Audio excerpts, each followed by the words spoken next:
Hey, salut tout le monde, et aujourd'hui on se retrouve dans une nouvelle vidéo dans laquelle je vais vous montrer comment créer sa propre box domotique. Alors, une box domotique, qu'est-ce que c'est? Une box domotique, c'est une box sur laquelle nous allons connecter notre maison. Par exemple, des volets, des radiateurs, etc. Tout ça, tout plein de choses. Tout ce qui est connecté dans notre environnement.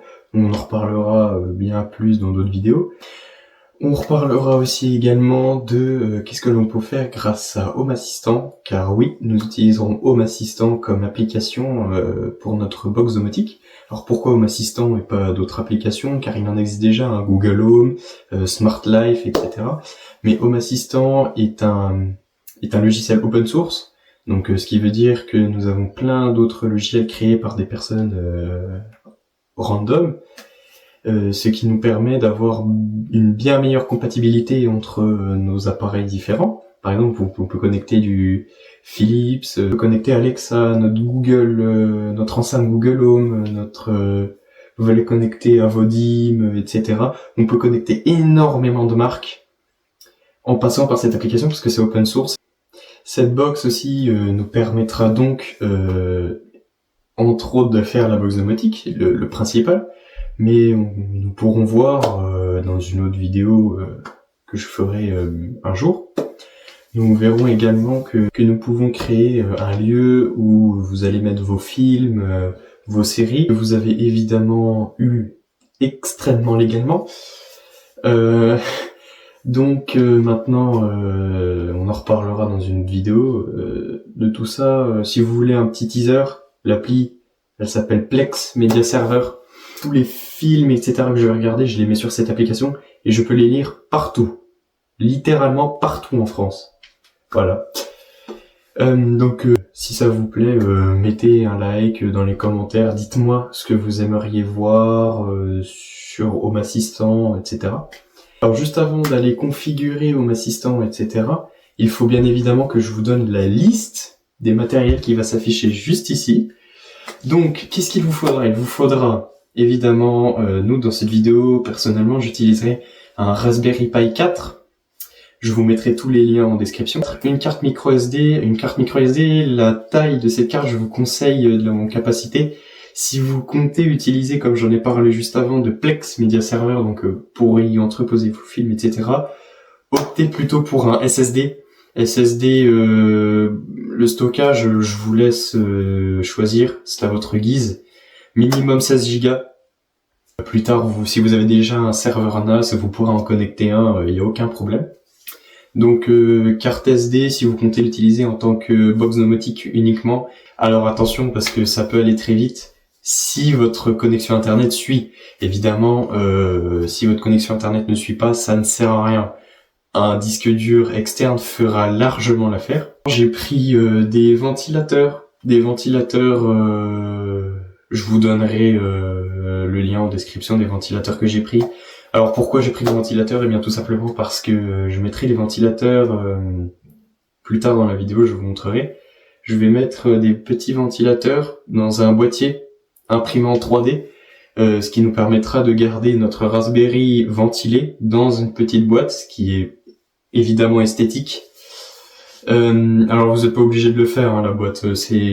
Personnellement j'ai fait ça parce que je trouve que c'est plus esthétique qu'une vieille carte mère éclataxe posée sur le bureau. Voilà.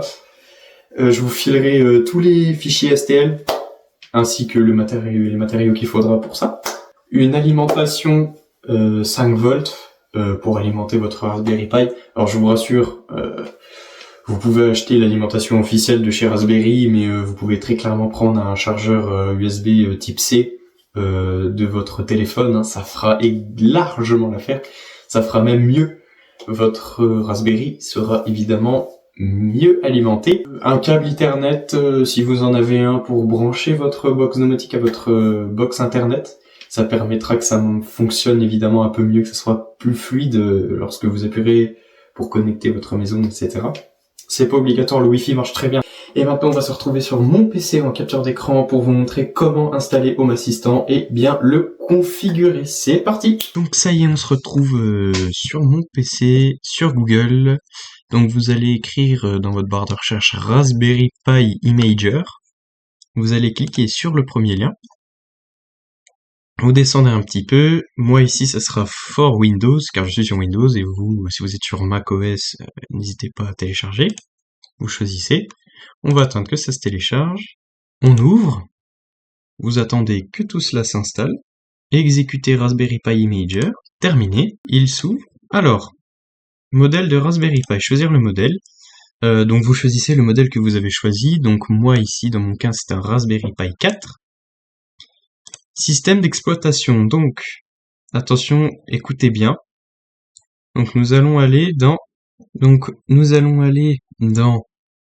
Other Specific Purpose OS,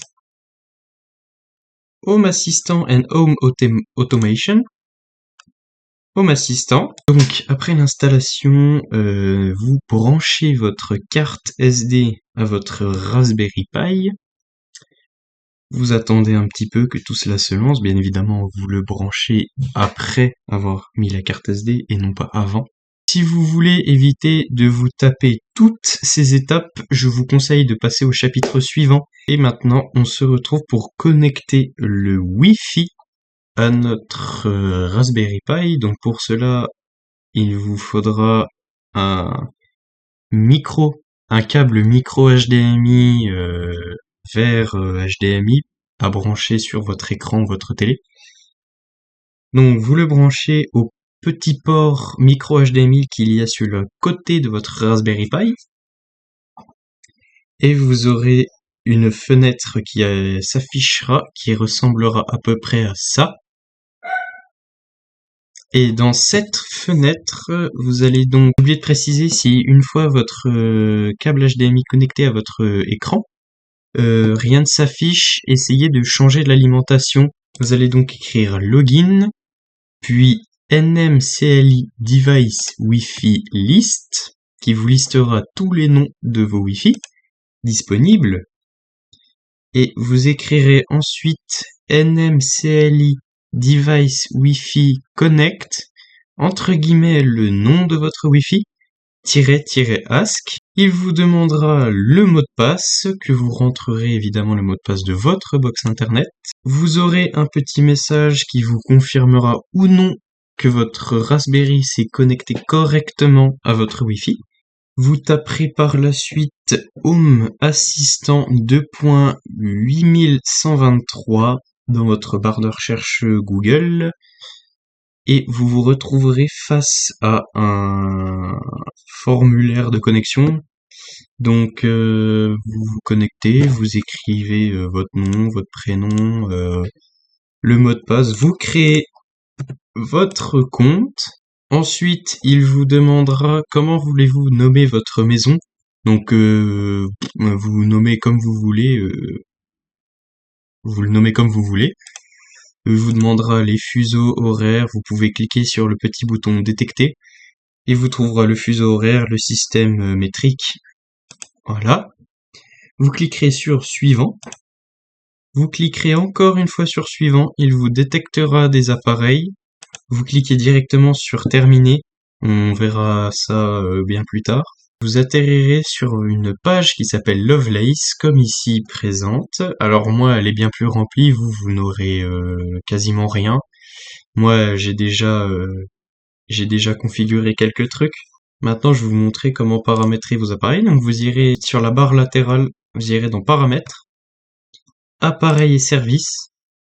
Ici, vous aurez plusieurs choses. Vous aurez configuré. Sur tous les appareils trouvés, vous aurez configuré.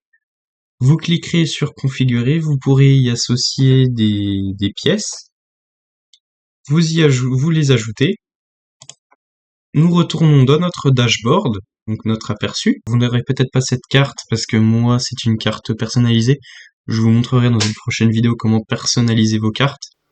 Donc voilà, une fois avoir fait tout cela, d'avoir configuré, etc., nous avons fini pour Home Assistant. Évidemment, je referai d'autres vidéos sur le sujet pour vous expliquer, pour vous donner plus d'infos. Maintenant, nous allons passer à notre boîtier. Donc pour tous les gens qui n'ont rien à péter de l'esthétique, voilà, vous pouvez passer ce chapitre. Et donc pour l'esthétique, je vais vous mettre dans la description tous les fichiers .stl, ce sont les fichiers qui vous permettent d'envoyer directement l'imprimante 3D pour imprimer. Je vous donnerai lesquels prendre, lesquels ne pas prendre. Donc, pour la façade avant, je vais vous montrer une image de quoi ressemble le boîtier. Il ressemble à ça. J'aime beaucoup, avec cet effet bois en façade. Alors, je tiens à préciser, en façade, j'ai créé moi-même mes pièces en bois que je collerai à la façade. Je vous filerai le PDF explicatif de ce boîtier, comment le créer, les dimensions, etc. Vous pouvez très bien tout simplement imprimer les petites pièces qui sont en façade, les 3 petites pièces. Vous pouvez les imprimer avec un filament effet bois ou un filament d'une autre couleur, comme vous voulez, voilà, tout simplement. Pour votre façade sur le côté, vous pouvez le voir, il y a un petit trou qui vous permettra donc d'y mettre une petite pièce transparente. Donc soit vous choisissez du plexiglas, soit vous prenez de l'acrylique comme moi. Ah, c'est une plaque d'acrylique. La plaque d'acrylique, je vous mettrai dans la description où est-ce que je l'ai trouvée. Et puis voilà. Donc voilà, après avoir fait tout cela, voici à quoi votre boîtier devrait ressembler. Alors pour votre boîtier, il vous faudra évidemment des inserts en laiton. Comment ça marche des inserts en laiton? Eh bien tout simplement, vous mettez votre fer à souder sur votre insert, vous posez votre insert et votre fer à souder sur l'emplacement, vous appuyez légèrement, cela va faire fondre le plastique, vous enfoncez pas trop, juste à la surface. Vous ne touchez plus, vous ne soufflez pas à rien, ça va refroidir et tenir tout seul. Et pour les vis, je vous mets pareil, dans la description, je vous mettrai les vis et les inserts en laiton. Et donc après tout cela, vous assemblez votre boîtier. N'oubliez pas évidemment de ranger votre carte Raspberry dedans. Vous rebranchez tout ce que vous avez eu à brancher, etc. Ce boîtier vient de chez Fractal, ce n'est pas moi qui l'ai créé, je l'ai juste repris les fichiers STL de chez Fractal. Et donc merci d'avoir suivi cette vidéo jusqu'au bout. J'ai failli oublier, et n'hésitez pas à m'envoyer en commentaire si vous rencontrez des problèmes, je n'hésiterai pas à vous répondre. N'hésitez pas à lâcher un like, à vous abonner et à activer la cloche des notifications pour recevoir les notifications sur mes prochaines vidéos. Et sur ce, à la prochaine. Bye!